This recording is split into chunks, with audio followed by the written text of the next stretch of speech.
아까랑 달리 여기 다이아몬드는 좀 잘 안 보이긴 하는데 참조기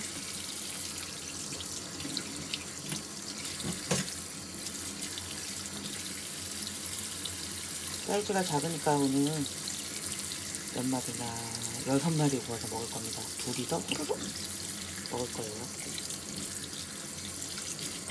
지느러미들은 좀 잘라서 정리해주고 비늘은 이렇게 싹싹 벗기시면 됩니다.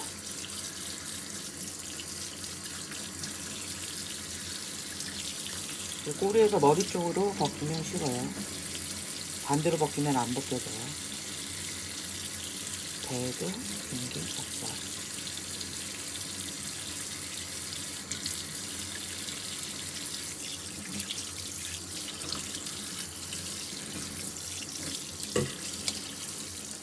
쌀을 씻을 때는 저는 거품기를 이용해요. 쌀 씻는 도구도 따로 파는데 뭐 그것까지 꼭 있어야 되지 않고 거품기로 씻으면 손 시렵지 않게 겨울에도 쌀 씻기 되게 좋거든요. 물 받아서 거품기로 막 돌려주고 이제 맑은 물이 나올 때까지 이렇게 버려주고 다시 물 받아서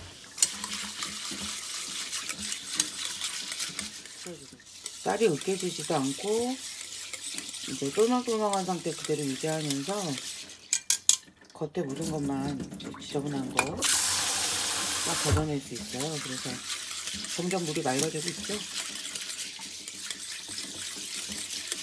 굳이 막 비벼서 씻지 않으셔도 됩니다. 겨울에 찬물로 쌀 닦으려면 정말 손질이잖아요. 그리고 뭐 겨울에 손으로 쌀 씻으려면 정말 찬물로 씻으려면 너무너무 손실이잖아요. 그렇다고 쌀은 절대 따뜻한 물로 불리거나 씻지 마세요. 그러면 영양소도 파괴되고 쌀의 맛있는 맛도 바로 그 뜨거운 물에 녹아서 없어지거든요. 쌀은 찬물에 씻으셔야 해요. 그래서 그럴 때 이렇게 이용하시면 아주 좋죠. 거품기 이제 엄청 깨끗한 물로 보내주세요. 그리고 집에서 평소에는 알칼리 이온수기를 사용해요. 그래서 마지막 물은 알칼리수로 한번 헹궈주고 밥물도 알칼리수로 잡을 겁니다. 저는 오늘 보리하고 쌀하고 같이 불렸어요. 자, 이 정도 깨끗하게 잘 닦입니다. 거품도 씻어도. 제가 요즘 사용하고 있는 밥솥은 지난번에 언박싱에서 소개시켜드렸던 그 800도씨에서 나온 라이스 쿠커예요. 무쇠 밥솥인데 여기다 밥을 하면 아주 맛있게 돼요. 밥솥 뚜껑도 이중으로 되어 있어서 밥물 넘침이 많지 않고, 그래서 이 밥솥에다 주로 밥을 하고 있어요. 그래서 밥물은 알칼리수로 잡고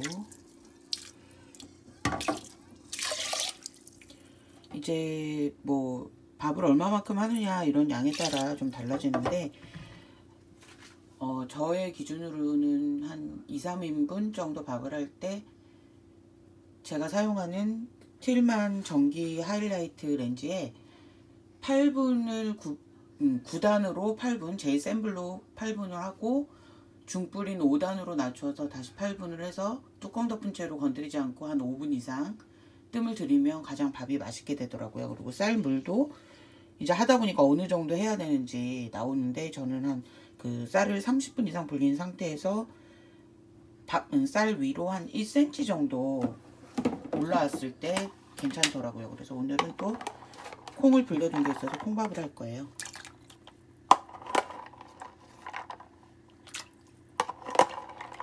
잡곡밥도 아주 맛있게 잘 됩니다. 콩기름 물도 좀 넣어주고요. 잘 저어서 위에 중간 뚜껑 덮고 겉뚜껑 덮어줍니다. 이 상태에서 밥을 하면 되는 거죠. 밥은 조금 더 있다 할 거예요. 저는 조금씩 쓰다 남은 채소들은 이렇게 한 통에 넣어서 보관해요. 옛날에는 막 비닐에 둘둘 싸서 이렇게 넣어 놓기도 했는데 그러면 좀 버리는 비율도 높아지고 또 비닐을 많이 쓰게 되잖아요. 그래서 요즘은 통에다 담아 놓고 최대한 빨리 써버리자 하는 마음으로 쓰고 있습니다. 그래서 오늘은 김치를 넣은 된장찌개를 끓일 거예요. 생각보다 이거 굉장히 칼칼하고 또 개운하고 깊은 맛도 있고 맛있거든요. 그래서 이제 채소를 손질해 보려고요. 일단은 뚝배기에 김치를 좀 넣을 건데요. 김치는 이제 먹다가 많이들 처지는 거 아니면 겉잎 같은 거 떨어지는 거 있으면 그걸 쓰면 되거든요. 그래서 그거 많이는 안 넣고 조금만 넣으면 됩니다. 무슨 된장찌개에 김치를 넣냐고들 하시는데 드셔보시면 아 이렇게 맛있냐고 다들 말씀하세요. 김치는 뭐 여기저기 묻히기 뭐하니까 가위로 잘게 썰어줍니다.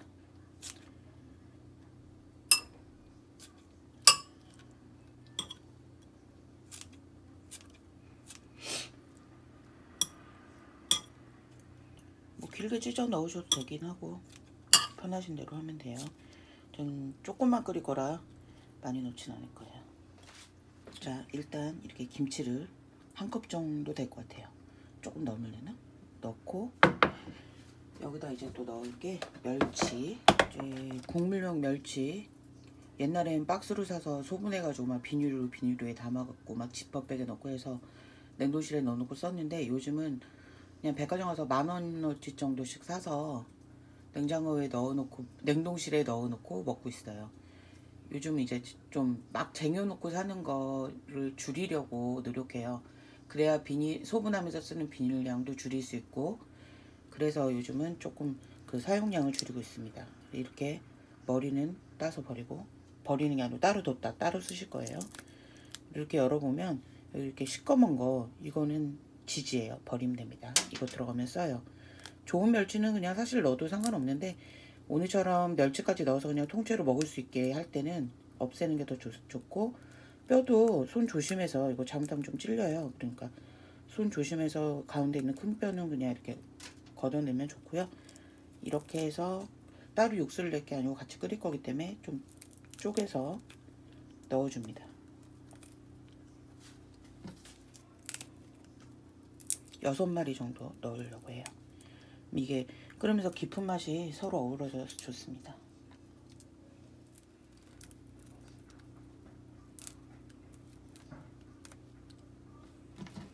머리는 따로 모아놨다 나중에 육수 끓일 때 쓰시면 됩니다.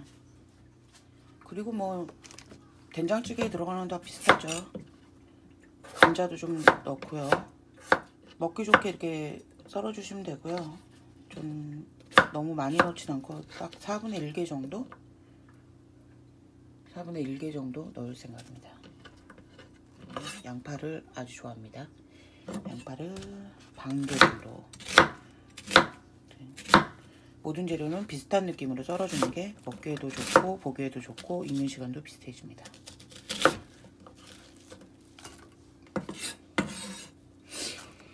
그리고 두부를 나중에 넣으시는 분들도 있는데 저희 부부는 두부에 양념이 좀 진하게 된 걸 좋아해요. 그래서 처음부터 같이 끓이는 편입니다. 두부도 너무 큰 것보다 좀 작게 써는 걸 남편이 좋아합니다.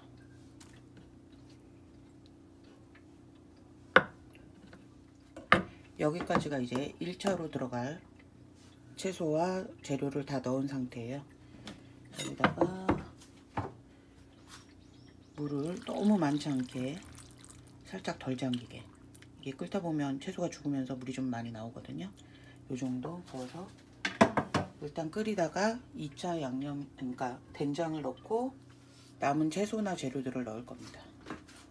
다음 재료는 뭐냐, 애호박 조금 넣고요. 애호박 비싸죠.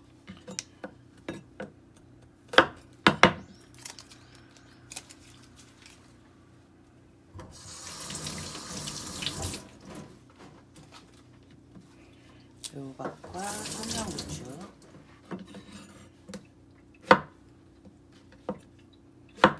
애호박은 잠깐만 끓여도 먹을 수 있으니까 너무 두껍지 않게 썰어서 준비해놨다가 나중에 막판에 넣으시면 됩니다. 너무 푹 익으면 맛이 없어요. 그래서 준비해놓고 청양고추도 저는 반 쪼개서 송송송송 썰어서 넣어주도록 할게요. 그러면 옛날에 어슷어슷 썰기도 했는데 그거보다는 좀 덜 거슬리는 것 같더라고요. 이렇게 써는 게. 이렇게 준비했고, 팽이버섯도 그냥 반절 정도, 뭐 그냥 넣어도 되지만 좀 반절 정도 해주는 게 더 예쁜 것 같아요. 이건 나중에 2차로 넣어줄 채소 준비고요. 그리고 된장은 엄마가 담아주신 된장, 작년에 담아주신 된장이에요. 올해도 생각하는 그런 식사 준비 시간입니다. 이쪽에서는 지금 찌개가 초벌로 끓고 있고요. 지금 무쇠솥에서 밥을 하고 있어요. 좀 이따 생선도 볶을 거고 어묵도 볶을 거고 항상 이렇게 건강한 밥상을 차리기 위해서 노력하고 있습니다. 군산 어묵이 기름도 좀 많고 그 첨가물 같은 거 많이 걱정하시잖아요. 그래서 저도 어묵 사용할 때 뜨거운 물에 데치는데 전 냄비에 넣어서 데치는 것보다는 그냥 이렇게 전기주전자로, 네, 잘 안 보이군요. 전기주전자로 물을 끓여서 조심해야 됩니다. 조금 한번 전체적으로 물을 빼어주는 식으로.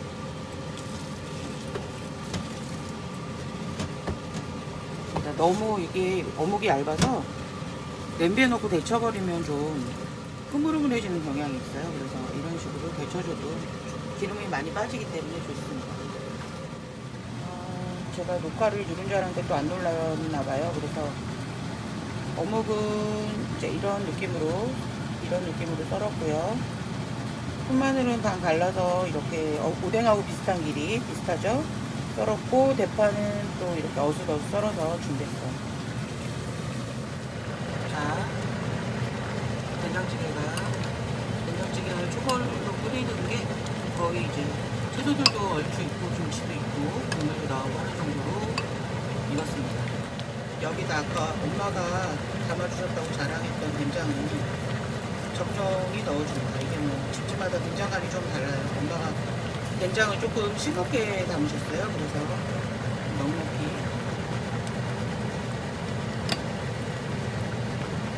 저희는 된장 거르지 않고 그냥 된장째로 먹습니다. 고추장 좀 넣어주고, 팬에 제가 마늘, 양파 이런 거 좋아한다고 말씀드렸죠. 그리고 여기다가 식용유 조금만 넣어줍니다. 양조간장이나 진간장 넣어주시고, 맛술도 한 숟가락 정도 적당히 넣어주시면 됩니다. 올리고당도 조금 넣어요. 이거 좀 달짝지근해야 남편이 좋아하거든요. 거의 떡볶이 양념하고 비슷하다고 보시면 돼요. 그래서 고춧가루도 좀 넣어주고, 후춧가루도 좀 넉넉히 넣습니다. 여기다 물을 조금만 넣어줄게요. 한 100ml도 안 될 것 같은데 한 50ml? 이건 뭐 양에 따라 틀려주니까요. 끓여줍니다. 그 상태에서 양념장을 끓이면서 만들 거예요. 뭐 저는 감으로 그냥 대충 넣어도 이제 맛이 좀 잘 맞는 편인데, 오늘은 뭐 레시피를 소개하는 거라기보다는 그냥 밥하는 과정이니까 편하게 제가 하는 대로 할게요. 잠시 끓이다 보니까 이렇게 양념장이 바글바글 끓기 시작했어요. 조금만 더 놔뒀다가 좀 졸여진다는 느낌이 살짝 들 때까지 봅니다. 모든 양념이 따로 놀던 것도 있고 하나가 되죠. 이때 아까 준비한 재료도 여기다 넣어줍니다.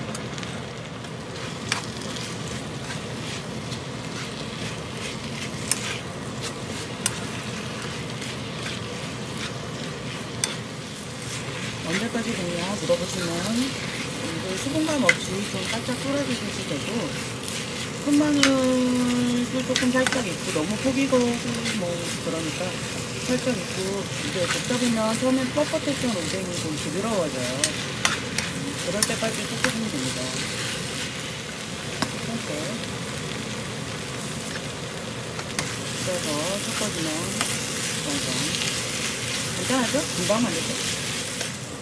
이렇게 이렇게 해갖고 물기는 좀 톡톡톡톡 해서 닦아줬어요 미리. 아까 올려놔서 이미 좀 달궈져 있는 상태예요. 기름을 좀 두르고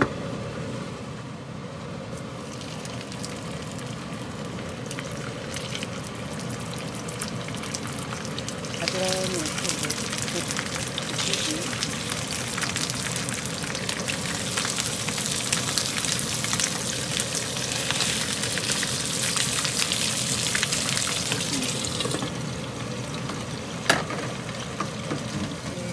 버섯을 제외한 홍각과 청양고추를 넣었어요. 된장찌개 이제 이거 한 스푼 끓인 다음에 나가기 전에 팽이버섯 올려서 나갑니다.